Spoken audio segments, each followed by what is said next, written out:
Hi hello welcome to post 360. నేను మీ మురళీ రపల్లి. నిజం ఎవడు దాచినా దాగదు, ఎవడు అడ్డుకున్నా ఆగదు. ఎందుకు ఇలా చెప్తూ ఉన్నా అంటే, ఒక వ్యక్తి బలహీనుడై ఉండొచ్చు, కొన్ని విషయాల్లో వెనుకంజ వేయొచ్చు, కానీ సమయం దొరికినప్పుడు వాడి రోజొచ్చినప్పుడు మొహం పగలగొట్టే విధంగా సమాధానం చెప్తారు. ఇది మానవ నైజం. నేను చెప్పేదేంటంటే, ఒక వ్యక్తిని 2 నెలలు టీవీ ఛానల్ వేదికగా ఒక ప్రముఖ రిపోర్టర్ వెనకాల ఉన్నాడనే ధైర్యంతో గౌతమి చౌదరి గారు ఏ విధంగా ధర్మ ధర్మ మహేష్‌ని టార్చర్ చేశారు. టార్చర్ అనొచ్చు, ఇంక అంతకన్నా ఏం చేశారో. అయితే 2 నెలలు భరించి, భరించి మీడియాకి 2 సార్లు కనిపించి ఆయన తప్పు లేదని ప్రూవ్ చేసుకొని, ఇప్పుడు పోలీసుల దగ్గరికెళ్తే కేస్ తీసుకోకపోగా డైరెక్ట్‌గా కోర్టు నుంచే సాలిడ్ ఎవిడెన్స్‌లు జడ్జి గారికి చూయించి, ఒక ఎఫ్ఐఆర్, ఇద్దరు వ్యక్తుల్ని అరెస్ట్ చేయాలంటూ వచ్చినటువంటి ఘటన ఇది. అందుట్లో ఎవరో కాదు, మన గౌతమి చౌదరి గారు, అదేవిధంగా మన మూర్తి గారు. మూర్తి గారు వీళ్ళిద్దరు కలిసి 10,00,00,000 డిమాండ్ చేశారు.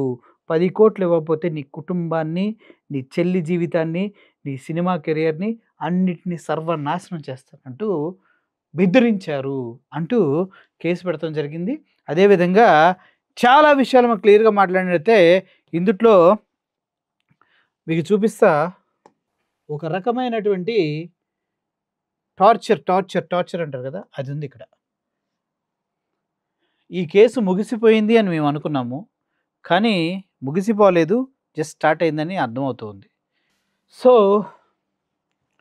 ఇది ఇప్పుడు మీకు చూపిస్తున్నటువంటి ఒక ఎఫ్ఐఆర్ కాపీ అనమాట. ఇక్కడ సైబరాబాద్ డిస్ట్రిక్ట్ కుకుడుపల్లిలో 2025 అది 1434/2025 డేటెడ్ 3వ తారీఖు వచ్చినటువంటి రిజిస్టర్ అయినటువంటి ఎఫ్ఐఆర్. దీన్ని నిజంగా చెప్పాలంటే section 173 and 176 BNS under the section of 173 and 176 కింద గౌతమి చౌదరి పైన, అదేవిధంగా మూర్తి గారి పైన కేసు పెట్టడం జరిగింది. అదేవిధంగా యాక్చువల్ సెక్షన్స్ వచ్చి 308(3) బిఎన్ఎస్, అదేవిధంగా 72 ఐటీ యాక్ట్. దీనిపైన వీళ్ళు కేసు పెట్టడం జరిగింది. ఈ కేసులో క్లియర్గా మూర్తి గారు, అదేవిధంగా గౌతమి చౌదరి గారు వాళ్ళ కుటుంబానికి చేసినటువంటి దారుణమైనటువంటి థ్రెటనింగ్స్, భయపెడతాలు, బ్లాక్ మెయిలింగ్స్ అన్నిటి గురించి మాట్లాడటం జరిగింది. ఒక రకంగా చెప్పాలంటే ఇదిగోండి, శ్రీ కాకాని వెంకటేశ్వర గారు ఫ్రీడమ్ ఫైటర్. ఎవరు? ధర్మ మహేష్ వాళ్ళ తాతగారు ఫ్రీడమ్ ఫైటర్. అదే చాలా Telugu Desam party and notice social activist Telugu Desam పార్టీలో ఉంటారు. అదేవిధంగా social activities in recent times he have been subject to relentless harassment గురయ్యారని చెప్పేసి రాస్తూ ఉన్నారు.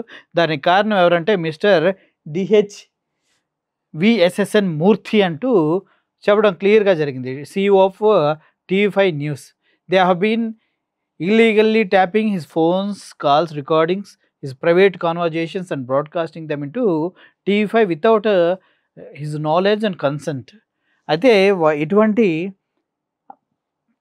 పక్క వ్యక్తి జీవితాల్లో తొంగి చూడటమే చాలా దరిద్రమైన విషయం. అది కూడా వాళ్ళ పర్సనల్గా వాడుతున్న మొబైల్ని ట్యాప్ చేసి అందుట్లో కాన్వర్జేషన్స్ని గుప్తంగా విని, గోప్యంగా విని, విన్నవాళ్ళు విన్నట్టు ఉండకుండా వాటిని తీసుకొచ్చి వాళ్ళ మెయిన్ స్ట్రీమ్ మీడియాలో 9 బులెటిన్లో పెట్టి టెలికాస్ట్ చేయటం వెనుక అసలు దారుణమైన కారణాలు చాలా ఉన్నాయంటూ వీళ్ళు చెప్పడం జరిగింది. అదేవిధంగా అది మూర్తి గారు, గౌతమి చౌదరి కలిసి టెలికాస్ట్ చేశారు ఇట్లన్నింటిని కూడా అని చెప్తున్నారు. చూడండి, గౌతమి చౌదరి అంటే mister Murthy telecasted private phone conversation between he and his father. వాళ్ళ నాన్నకి వాళ్ళకి మధ్య జరిగినటువంటి కాన్వర్జేషన్ కూడా వీళ్ళు బయట పెట్టారని చెప్తూ ఉన్నారు.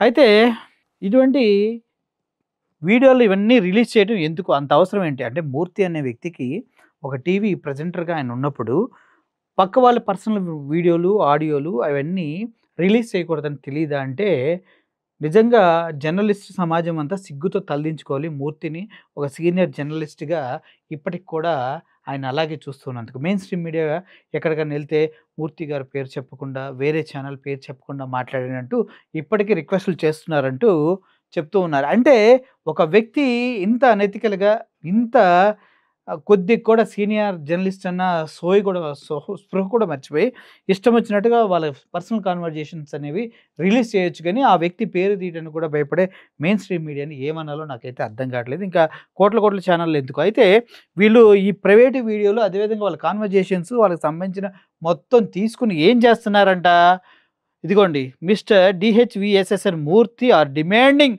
That he pays 10 crores to settle the matter and stop further misuse of the private communication. నువ్వు 10,00,00,000 ఇచ్చినట్లయితే నేను, గౌతమి కలిసి మీ ఇద్దరి మధ్యలో ఒక సయోధ్య కుదిరిస్తాం. అప్పుడు మీ ప్రైవేట్ వీడియోలు కానీ, ఆడియోలు కానీ మీకు సంబంధించినటువంటి డేటా కానీ బయటికి వెళ్ళకుండా చూస్తాం. లేదంటే నీకు సినిమా కెరియర్ ఉండదు. నీ కుటుంబాలకు పరువు ఉండదు. చెల్లికో పెళ్లి కాకుండా చేస్తామంటూ వీళ్ళు చెప్పడం జరిగిందంటూ వాళ్ళు మాట్లాడటం జరిగింది. అయితే ఆ videos are saying that if the videos are released she will never get married as a proof of their intent. నాక క్లియర్‌గా వాళ్ళ చెల్లి గురించి, ఆ అమ్మాయికి పెళ్లి కాకుండా చూస్తాంరా నువ్వు ఇక్కడ 10,00,00,000 ఇచ్చి గనుక మ్యాటర్ సెటిల్ చేసుకోపోయినట్లయితే అంటూ మూర్తి గారు బెదిరించారంటూ 10,00,00,000 ఏంటన్నా 10,00,00,000 ఎక్కడుందని మళ్ళీ నన్ను అడక్కండి. ఇదిగోండి మా మూర్తి గారు కేవలం 10,00,00,000 అడిగారు. అది నేనైతే ఓ 1,00,00,000 అడిగేవాడినేమో. వాళ్ళ దగ్గర ఉంటే ఏంటి లేకపోతే ఏంటి మనకి. ఇది 10,00,00,000 under the threaten putting the safety, dignity and peace of his family. నీ కుటుంబం శాంతిగా ఉండాలన్నా కూడా, నీ కుటుంబం పద్ధతిగా బతకాలన్నా కూడా, నీ జీవితం బాగుండాలన్నా కూడా అంటూ థ్రెటన్ చేస్తూ వాళ్ళు 10,00,00,000 అడిగారంటూ చెప్పడం జరిగింది. అది మొత్తానికి ఆ 10,00,00,000 కోసం అంటే ధర్మా మహేష్ కూడా ఒక ఛానల్‌లో మాట్లాడుతూ, మూర్తి గారు, గౌతమి గారు కలిస్తే గౌతమి గారికి ఒక టీవీ ఛానల్ పెట్టిస్తానని అన్నారంట. దానికోసం ఇలా చేశారని ఆయన మాట్లాడుతా నేను విన్నాను. ఆ తర్వాత ఏం జరిగిందనేది మేము కూడా వదిలేసాం. ఎందుకంటే పర్సనల్ మ్యాటర్స్ ఇంకా డెప్త్‌కెళ్ళిపోతుంది. దీన్ని ఇంకా తవ్వకూడదు. ఒక అమ్మాయి కూడా దీని వెనుక గౌతమి లాంటి ఒక అమ్మాయి కూడా ఉంది. తనకు బేబీ కూడా ఉన్నారు అనేసి మేము అన్ని విషయాలు చాలా డాక్యుమెంటరీ ఎవిడెన్స్ అదేవిధంగా చాలా ఉన్నా కూడా మేము దాన్ని పట్టించుకోలా. వదిలేసాం.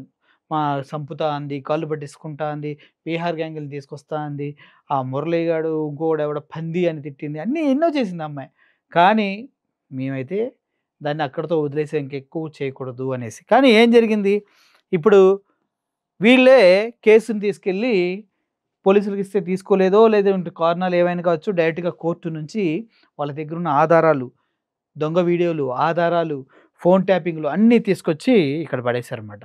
చూడండి ఎంత this incident clearly demonstrate pre planned and deliberated act of criminal extraction and blackmailing.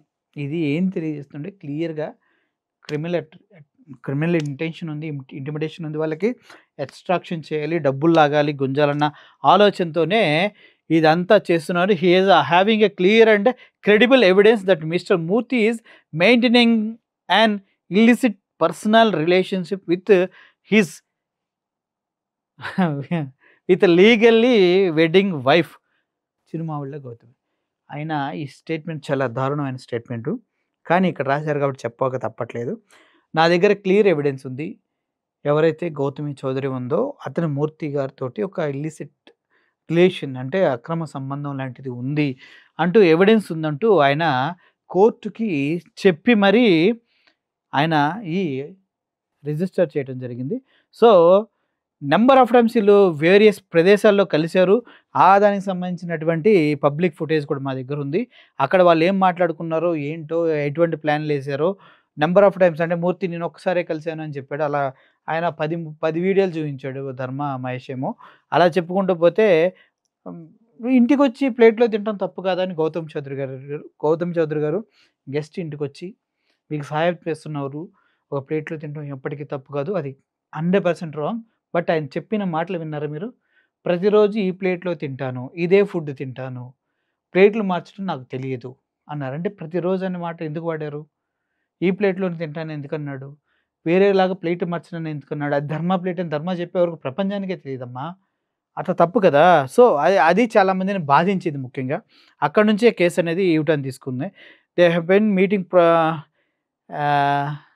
ర్యాపిడేట్‌లీ at various locations, Hyderabad, including Wild Goat Cave, Madhapur, and Hot Cup Cave, Gachibowli, among other venues. అది వాళ్ళు ఎక్కడైనా కలవచ్చు, అది మాకెందుకులేండి. అనాథరైజ్డ్‌గా phone calls ఇవన్నీ tap చేస్తున్నారని మనకి తెలుసు. Phone tapping కేసులు మనకు చాలా తెలుసు. పెద్ద పెద్ద రాజకీయ నాయకులే ఫోన్ ట్యాపింగ్ కేసులో ఇరుక్కొని గిలగిల గిలగిల కొట్టుకుంటున్నటువంటి సందర్భాలు బోలెడన్ని చూసాం. హీ బ్రీఫ్డ్ మీ అంటూ గతంలో ఏదో ఒక ఫోన్ ట్యాప్ బయటకొస్తే దాన్ని కూడా మీడియా ఆడుకుంది. సో, తెలంగాణ ముఖ్యమంత్రి ఇప్పుడు రేవంత్ రెడ్డి గారున్నారు. ఆయన ఫోన్‌ను కూడా బీఆర్ఎస్ వోళ్ళు ఒక రేవంత్ రెడ్డి ఇంటి పక్కనే ఒక ఇల్లు తీసుకొని మరి ట్యాప్ చేశారంటే అదెంత పెద్ద కేసయిందో, ఎంతమంది పెద్ద పెద్ద పొజిషన్‌లో ఉన్న పోలీస్ ఆఫీసర్‌ల హార్డ్ డిస్క్‌లు తీసుకెళ్ళి తగలబెట్టి చివరికి అయ్యా! అని కాళ్ళు పట్టుకొని కాలబేరానికొచ్చినా కూడా వదలకుండా జైల్‌లో ఏసినటువంటి సందర్భాలున్నాయి. అటువంటిది మూర్తి, గౌతమి కలిసి ఫోన్ ట్యాపులు చేస్తే ఊరుకుంటారా గౌటు వాళ్ళు? ఊరుకోరు కదా! అందుకే ఇప్పుడున్న సిట్యుయేషన్ మీరు చూసినట్టయితే ఇది చాలా సీరియస్ కేసు. మూర్తి గారికి ఎనక బ్యాకప్ ఉండొచ్చు చాలామంది.